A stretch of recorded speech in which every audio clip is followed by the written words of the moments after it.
Magandang araw, mga kapatid, mga kababayan. Welcome to my small channel. This is EJ Morse once again. Thank you for joining me today. At meron tayong content discussion. Balikan natin saglit yung nangyayari sa kaso ni Bossing Vic Sotto at nitong si Daryl Yap. Ano nga ba ang latest? Well, ang latest ay meron lumabas na ruling ang trial court ng Muntinlupa na nire-reject yung motion to consolidate ng kampo ni Daryl Yap yung doon sa two legal cases na i-file ni Vic Sotto. Tungkol nga ito doon sa trailer ng pelikula na ginagawa ni Daryl Yap, yung The Rapists of Pepsi Paloma. But before that, doon sa mga bago pa lang dito sa ating vlog, sa ating channel, please subscribe at kindly hit the notification bell, pati na rin yung like button, at pakishare na rin pagkatapos ng ating episode, para maraming makaalam nitong ating ginagawang discussion dito sa ating channel. Thank you so much at tuloy-tuloy na tayo. Yun nga, yung lumabas na ruling ng Muntinlupa Regional Trial Court dito sa kaso na i-file ni Bossing Vic Sotto at nag-petition nga itong si Daryl Yap, ang kanyang through his lawyer, para i-consolidate yung cases na file ng aktor. Ito yung petition for writ of habeas data at yung kanyang i-file na complaint for 19 counts of cyber libel. Dami nito, no? 19 counts. At ang pagkakalam ko, meron nga itong kiniklaim na umaabot sa 35 million pesos na damages. Ang sabi ng korte, the motion for immediate consolidation is devoid of merit. So, sinabi nga nung korte, through ito nga si Judge, ang pangalan ng judge ay si Judge Lisel Acquayatan of Muntinlupa RTC, Branch 205. So nag-rule na nga siya at dininay yung petition ng lawyer ni Daryl Yap na i-consolidate yung dalawang kaso. Ang dahilan, ang sabi ni judge ay ang i-file ni Vic Sotto na writ of habeas data at saka yung complaint na 19 counts of cyber libel ay magkaibang animal. Yung isa ay magbiyahing Baguio, yung isa naman ay biyahing Quezon Province. Ang ibig sabihin, ang bawat isang kaso i-file, yung petition na i-file ni Vic Sotto na writ of habeas data ay may ibang procedure. May iba siyang procedure. Separate na procedure nung cyber libel na 19 counts. Kumbaga, hindi pa pwedeng i-join yung dalawa dahil nga may separate na procedure yung writ of habeas data at yung procedure ng 19 counts of cyber libel. Kaya hindi na tanggap or hindi pinagbigyan ang motion ni Daryl Yap tungkol dito sa dalawang ito. Of course, kung ikaw ang nasa upuan, ikaw ang nasa pwesto ni Daryl Yap, gagawin mo rin yan. To simplify at malesen ang gastos. Mabigat kasi yan. Lalo na kung ang lawyer mo. Kung ang lawyer mo ay yung katulad o nasa kalibre nila Fortune, patay ka dyan. Dalawang acceptance fee. Iba yung fees sa writ of habeas data, iba yung fees doon sa 19 counts of cyber libel na complaints. Gats Mabian. Tapos ang kinuha mong lawyer, yung kalibre ni Fortune. Mabigat yan. So, ikaw, hoping ka na mapag-isa nga yan. Para unang-una, pati sa oras, marireduce mo sa kalahati. Although petition lang naman yung writ of habeas data, petition lang naman yan na tingin ko mas madaling ma-resolve o mauunang ma-resolve.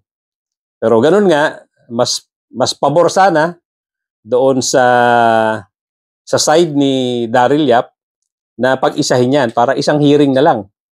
Tapos isa lang acceptance fee. Medyo mabigat. Magkano kaya acceptance fee nitong si Fortune? Hindi bababa ng ng milyones yan. Ang binabayaran dyan ay yung kanyang tumataginting na pangalan na Fortune. So sorry na lang kay Daryl Yap at hindi niya pagbigyan ang kanyang motion to consolidate the two cases filed by Bossing Vic Sotto. So yan po yung ating maiksing komento dito sa latest na nangyayari sa kasong final ni Bossing Vic Sotto. So yung kanilang hearing ay naka-schedule today, January 17. So malamang natapos na ito kanina. Itong hearing nila regarding these cases. So yan lang muna po yung ating comment tungkol dito sa latest sa nangyayari about the cases filed by Vic Sotto against Daryl Yap. Puntahan natin saglit naman yung nangyari sa Los Angeles. Nagkaroon ng malaking sunog na hanggang ngayon ay may mga lumalabas pa na mga iba-ibang lugar na nagkakaroon pa ng sunog. Hindi pa siya totally declared controlled. Meron ditong nagkaroon ng usapin na nagkaroon daw ng nagalit daw ang Diyos dahil sa pangiinsulto o sa hindi magandang salita ng host na si Nikki Glaser. Ito yung sinabi niya na ginagawa niyang katatawanan yung sinasabing mga nag-shout out at ang Diyos daw, the God creator of the universe, got zero mention. So, ito yung tungkol sa mga speeches ng mga nanalo sa Golden Globes Award na hindi man lang na-mention yung Diyos, no? Karamihan sa mga speeches ay mga nagpapasalamat kung kani-kanino pero never na-mention na magpasalamat sa Diyos itong mga nanalo sa Golden Globes Award. Ngayon, nagtawanan dito ang mga artista. Alam mo naman sa Hollywood, lahat ito ay nandito na yung mga matitindi, mayayaman at mga sasabihin natin na sa mga alta sosyedad. At sinasabi nga ni Nikki Glaser, this is no surprise because this is a godless town. Yun ang sinasabi ni Nikki Glaser. At sinabi niya pa, yung speeches daw nung mga nanalo were on fire. Yun ang comment niya. The speeches of the winners were on fire. Yun ang pagpapuri niya doon sa mga speeches ng mga nanalo. At after how many days? A few days after, eto na nga, nagkaroon ng malaking sunog dito sa southern part of Los Angeles, California.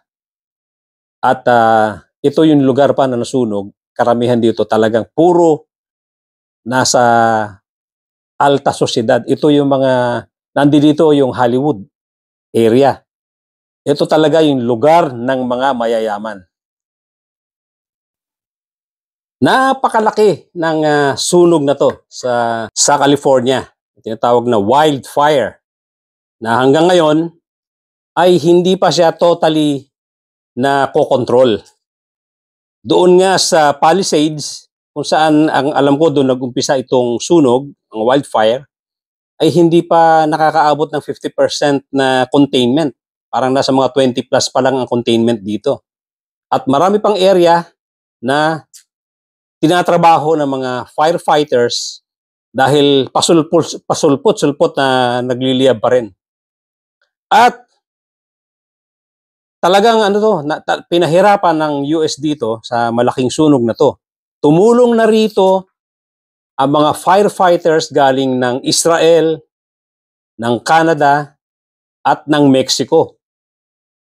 Nagpadala na ng mga firefighters para tulungan ng mga Amerikano na kontrolin itong sunog na to. Ginagamitan na nila ng mga high-tech na mga equipment para sonahin, para tingnan o parang x-ray yung mga lugar na potential na magliyab na naman. So hanggang ngayon talagang nagtatrabaho pa rito. Mahigit 5,000 bombero ang nakadeploy ngayon dito sa lugar na to para trabahuin itong sunog na to. Ganong kalaki ang naging naapektuhan ng sunog na to. Na isinisisi ng ibang tao dito kay Nikki Glaser. Ano kaya pakiramdam ngayon itong si Nikki Glaser na isang komedyanteng babae na nag-host sa Golden Globe Award itong 2025 na gumawa nga ng mga joke niya na parang pinagtatawanan niya na wala daw nakaalala para magpasalamat sa Diyos at this is no surprise for a godless town, sabi niya. Wala daw Diyos ang town na yan. So, ang ibang tao ay nagbubunto ng sisi dito kay Nikki Glaser. Anyway, ang lugar na apektuhan ng sunog ay inabot ng 40,000 acres. Acres ang gamit nila sa Amerika. Ito, ang katumbas nito sa atin ay 16,187 hectares. So, ganyan kalaki yung apektuhan ng sunog.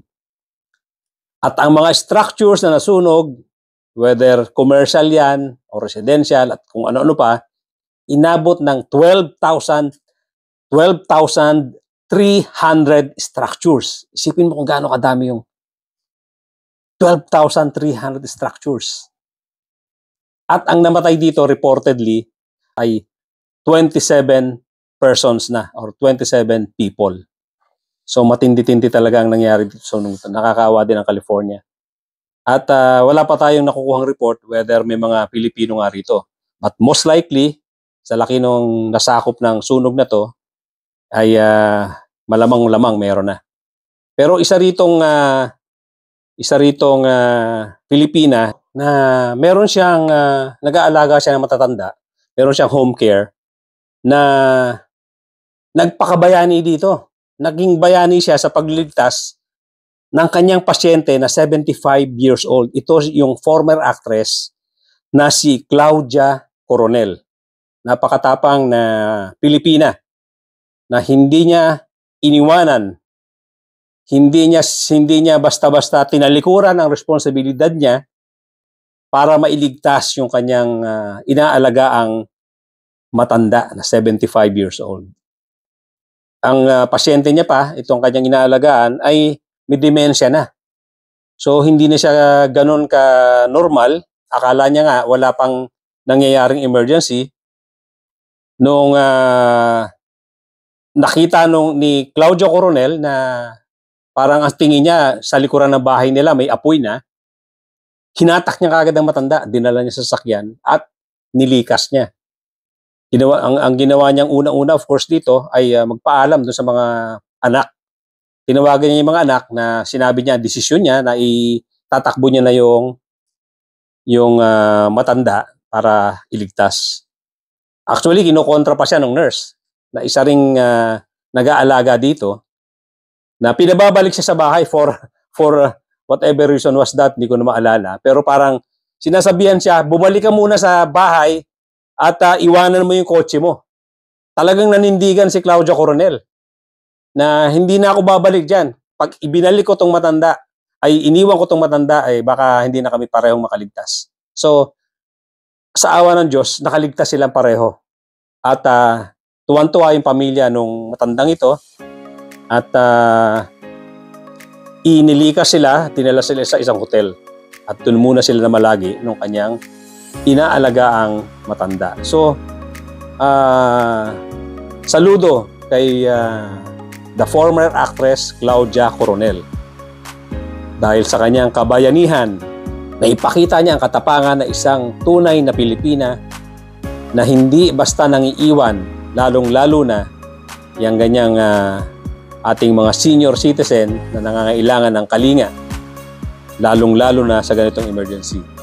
So yan po yung mga behind the scene na nangyayari ngayon dyan sa wildfire sa Los Angeles, California. So dalawa yung ating highlights dito. Unang-una yung kay Nikki Glaser, yung maraming nagsasabi na may kasalanan siya rito dahil sa nagalit ang Diyos sa kanyang mga binanggit, sa kanyang pagpapatawa. Binanggit niya yung Diyos at apparently nagtawanan pa yung mga Amerikano doon sa joke niya tungkol sa Diyos na zero mention ang sinasabi niya. So, yan lang po muna ang ating gustong talakay today. Nauna na nga yung tungkol sa latest sa kaso ni Bossing Vic Soto at Daryl Yap. At pangalawa, itong pahapyaw na balita natin tungkol sa nangyayaring wildfire sa Los Angeles, California. Thank you so much mga kapatid, mga kababayan. Once again, doon sa mga bago lang dito sa ating channel, kindly subscribe at kindly hit the notification bell, pati na rin yung like button. At please share this vlog para medyo dumami-dami naman tayo ritong nakakabalita sa ating mga topics na pinag-uusapan. Thank you so much and I'll see you again.